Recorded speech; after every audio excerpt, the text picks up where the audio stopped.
નર્મદામાં મનસુખ વસાવાએ આમ આદમી પાર્ટી પર પ્રહાર કર્યા છે। ચીકડામાં જાહેર સભા યોજી ચૈતર વસાવા પર પ્રહાર કર્યા। આદિવાસીઓએ મનસુખ વસાવાનું ઢોલ નગારા સાથે સ્વાગત કર્યું હતું। ચૈતર વસાવા એન્ડ કંપની માત્ર છેતરવા માટે નીકળી છે। આ વખતે સ્થાનિક ચૂંટણીમાં આપનો સફાયો થઈ જશે। ચૈતર વસાવા લોકોને સતત ગેરમાર્ગે દોરી રહ્યા છે। ચૈતર વસાવાને મનસુખે નહીં પણ કોર્ટે તડીપાર કર્યો હોવાનું તેમણે જણાવ્યું। ડેડિયાપાડાના આપના પ્રમુખે ટીડીઓ પાસે નાણાં માંગ્યા છે। નર્મદા જિલ્લા પંચાયતમાં ભાજપની મોટી જીત થશે તેમ પણ કહ્યું। ભારતીય જનતા પાર્ટીના લોકો જ આ કામ કરી શકે। અલ્યા મવલ્યા પેલા આમ આદમી પાર્ટીના કોઈ તાકાત નથી કે આવું કામ કરી શકે।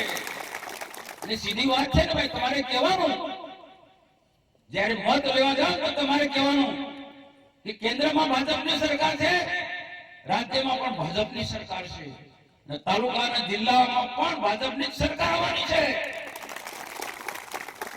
આમ આદમી પાર્ટીનું કશું છે જ નથી ભાઈ।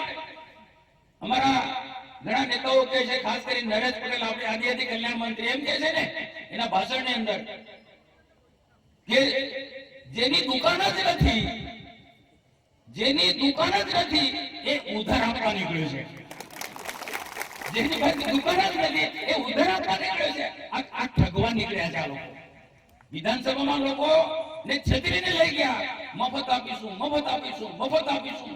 જંગલ વિસ્તારમાં જેમ કે અમને હાડકી કાઢવાના આદિવાસીઓને લોકો માની ગયા અમને વાતમાં, ને ધારાસભ્ય બની ગયો।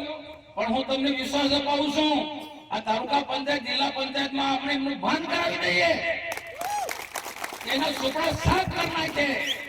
આમ આદમી પાર્ટીના સુપડા સાફ કરી નાખે, અને વિધાનસભાની ચૂંટણી આવતા સુધીમાં આમ આદમી પાર્ટીને ઝીરો કરી દઈએ।